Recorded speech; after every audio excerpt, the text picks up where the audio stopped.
नमस्कार बच्चों, आप सभी का स्वागत है आपके अपने यूट्यूब चैनल साइकोलॉजी वाले गुरुजी में। तो आज हम जिस महत्वपूर्ण टॉपिक के बारे में बात करने वाले हैं उस टॉपिक का नाम है व्यवहार परक उपागम या दृष्टिकोण, इंग्लिश में बोलते हैं बिहेवियरिस्टिक अप्रोच। और ये टॉपिक आपका BA first semester unit first का ये टॉपिक है। जैसा कि आप सभी बच्चों को पता है कि BA first semester BA third semester सबकी क्लासेस स्टार्ट हो गई है, नया बैच स्टार्ट हो गया है और प्रॉपर सिलेबस के हिसाब से हम लोग क्या है वीडियो डाल रहे हैं।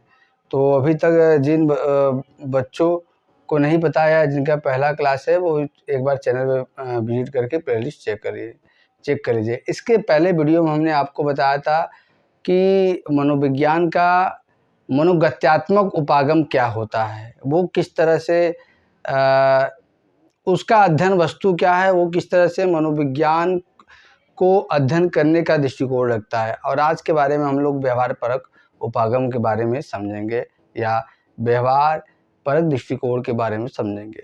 तो देखिए, जो ये व्यवहारवादी दृष्टिकोण है ये मनोविज्ञान का एक प्रमुख सिद्धांत है, ठीक, जो व्यक्ति के व्यवहार पर केंद्रित। जैसा कि जब आप इसके हेडिंग में देखेंगे तो क्या है, व्यवहार परक, यानी कि ये व्यवहार पर ही फोकस करता है। ये क्या करता है दृष्टिकोण, ये दृष्टिकोण व्यक्ति के व्यवहार पर केंद्रित है।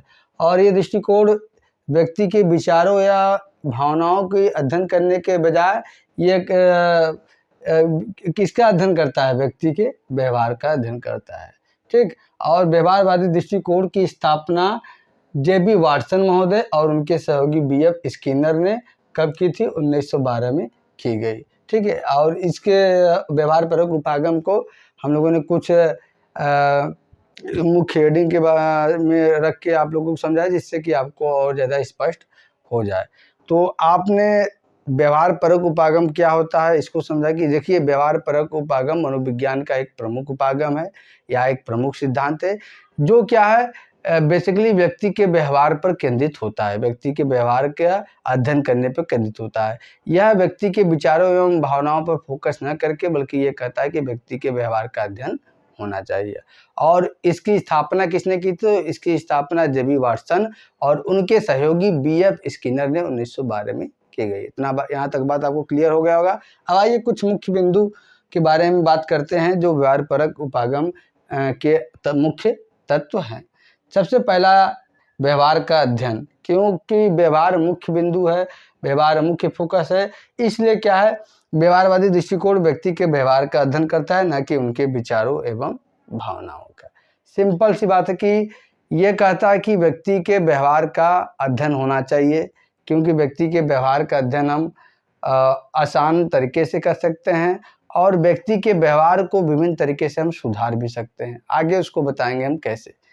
दूसरा है प्रेक्षण और मापन, ऑब्जर्वेशन एंड मेजरमेंट। देखिए, जब जेबी वाटसन ने 1912 ईस्वी में व्यवहारवाद की स्थापना की थी तो उन्होंने बताया था कि मनोविज्ञान की अध्ययन की विषय वस्तु क्या है, व्यवहार का अध्ययन करना, ठीक। और इसकी विधि क्या है, किस विधि से व्यवहार का अध्ययन होना चाहिए, निरीक्षण विधि से, ठीक है। इसी को प्रेक्षण विधि कहा जाता है, निरीक्षण विधि या प्रेक्षण विधि कहा जाता है। तो इसकी व्यवहार का अध्ययन हम किस विधि से करेंगे, निरीक्षण विधि से, प्रेक्षण विधि से। हम किसी भी व्यक्ति के व्यवहार को क्या है, निरीक्षण करके आसानी से पता लगा सकते हैं कि उस व्यक्ति का व्यवहार कैसा है, ठीक। और जब इस बात का हम पता लगा लेंगे तो उस व्यवहार को विभिन्न मापनियों की सहायता से हम माप भी सकते हैं। तो व्यवहार परक उपागम प्रेक्षण और मापन पे भी फोकस करता है। तीसरा है पर्यावरण की भूमिका। एक बात जो जेबी वाटसन महोदय ने बहुत फोकस किया है अपने इस व्यवहारवादी सिद्धांत कर लीजिए या व्यवहार परक उपागम कर लीजिए, उन्होंने कहा कि बच्चे के व्यवहार पर उसके आसपास का जो वातावरण है या पर्यावरण है उसकी बहुत ज़्यादा भूमिका होती है। कोई बच्चा कैसा बनेगा, अच्छा या बुरा बनेगा, उसके आसपास का जो माहौल है ना, उसको बनाने में वो बहुत ही ज़्यादा भूमिका अदा करता है। इसी बात पे इन्होंने मनोवैज्ञानिकों से भरी सभा में इन्होंने कहा था कि आप किसी भी नस्ल के, किसी भी रंग के, किसी भी रूप के, किसी भी संस्कृति के कैसे भी बच्चे मुझे आप दे दीजिए और मैं उसको क्या है जो भी आप कहेंगे मैं उसको उस हिसाब से वातावरण या पर्यावरण मुहैया करके बना दूंगा। ठीक है, तो इन्होंने इतना ज़्यादा फोकस किया है बच्चे के वातावरण में, इसलिए कहा जाता है कि बच्चा जब पैदा होता है उसका दिमाग खाली सिलेट की तरह होता है। अब जब खाली स्लेट की तरह होता है तो जैसे-जैसे पहले वो परिवार के संपर्क में रहता है, ठीक है? तो परिवार का वातावरण जो रहेगा उससे वो कैप्चर करेगा। फिर उसके बाद पड़ोस से रूबरू होता है, रिश्तेदारों से रूबरू होता है, स्कूल से होता है, समाज से होता है। तो जैसा चीज़ कंटेंट उसको मिलेगा बाहर, अंदर वो ऐसा उसके अंदर जाता जाएगा और वैसी संस्कृति के वो बनता जाएगा। आप ये आशा कैसे कर सकते हैं कि एक बच्चे के परिवार के सभी लोगों की जो है पृष्ठभूमि आपराधिक किस्म के हैं और वो बच्चा क्या है, अपराधी न हो। ये बहुत 100 में 1% ऐसा होता है कि वो बच्चा अपराधी न हो, क्योंकि उस माहौल में रहते-रहते वही दिन रात देखते रहते वो भी अपराधी किस्म का हो जाता है। ठीक है? अब इसमें चौथा मुख्य पॉइंट है अनुबंधन कंडीशनिंग। अनुबंधन क्या होता है? किसी एक व्यवहार को दूसरे व्यवहार से जोड़कर या दूसरे व्यवहार से अनुबंधित कर कोई नया व्यवहार सिखाना।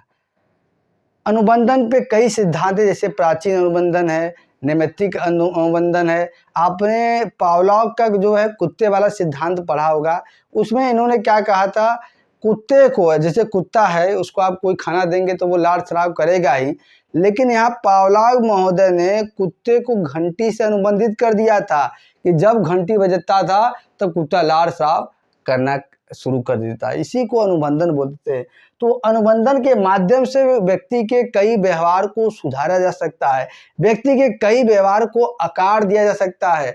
आज के पेरेंट्स जो बच्चे जिद करते हैं या किसी चीज़ को लेकर जो है बहुत ज़्यादा आक्रमणशील हो जाते हैं, गुस्से हो जाते हैं, तो उनको मारना पीटना, उनको डांटना जो है ये उपाय नहीं, बल्कि आप कंडीशनिंग का प्रयोग करके अपने बच्चे को अच्छे से सुधार सकते हैं, अच्छा जो है शेप दे सकते हैं। आगे है पांचवा प्रेरणा, जिसको मोटिवेशन कहते हैं।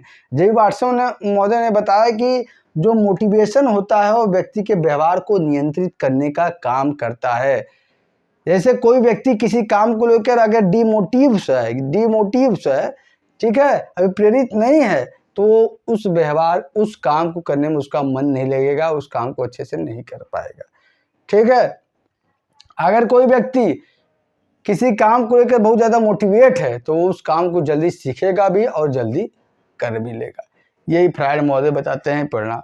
अब इसके कुछ लाभ भी हैं, इसको भी हम देख लेते हैं लाभ क्या है। देखिए, लाभ में सबसे पहले है कि व्यवहार को समझने में मदद मिलता है। व्यवहार परक उपागम से या व्यवहारवादी दृष्टिकोण से हमें व्यक्ति के व्यवहार को अच्छे से समझने में मदद मिलता है। दूसरा, व्यवहार को बदलने के लिए प्रभावी तरीके प्रदान करता है। व्यवहारवादी दृष्टिकोण ये बताता है कि किस तरह से व्यवहार को प्रभावी तरीके से हम बदल सकते हैं अनुबंधन के माध्यम से। अनुबंधन में कई तरीके बताए गए हैं। तीसरा है, व्यक्ति के व्यवहार को आकार देने में इन्होंने पर्यावरण की भूमिका को समझाने में बाकी लोगों को मदद किया है। इन्होंने बताया कि पर्यावरण की भूमिका व्यक्ति के व्यवहार में बहुत ही ज़्यादा महत्वपूर्ण है। ठीक है, तो इसको भी इन्होंने अच्छे से समझाया भी है।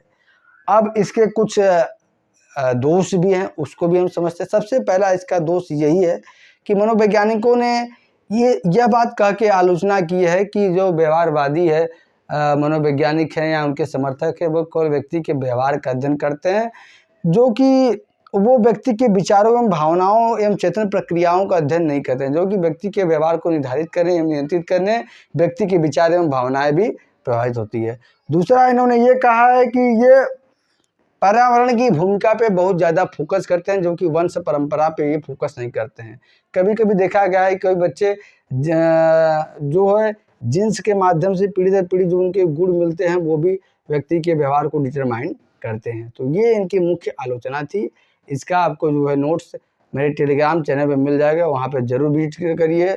उससे आप टेलीग्राम चैनल को ज्वाइन कर लीजिएगा और आप साइकोलॉजी वाले गुरुजी के चैनल को भी खूब ज़्यादा प्यार दीजिए, सपोर्ट करिए, अपने मित्रों के साथ शेयर करिए। ऐसे ही प्रॉपर क्लास आते रहेंगे। अगर आपको कुछ सुझाव हो या तो आपको कोई राय है तो आप कमेंट बॉक्स में कमेंट कर सकते हैं। आज के वीडियो यहीं तक, मिलते हैं नेक्स्ट वीडियो में किसी अन्य टॉपिक के साथ। तब तक के लिए आप सभी बच्चों का बहुत बहुत धन्यवाद। जय हिंद, जय भारत।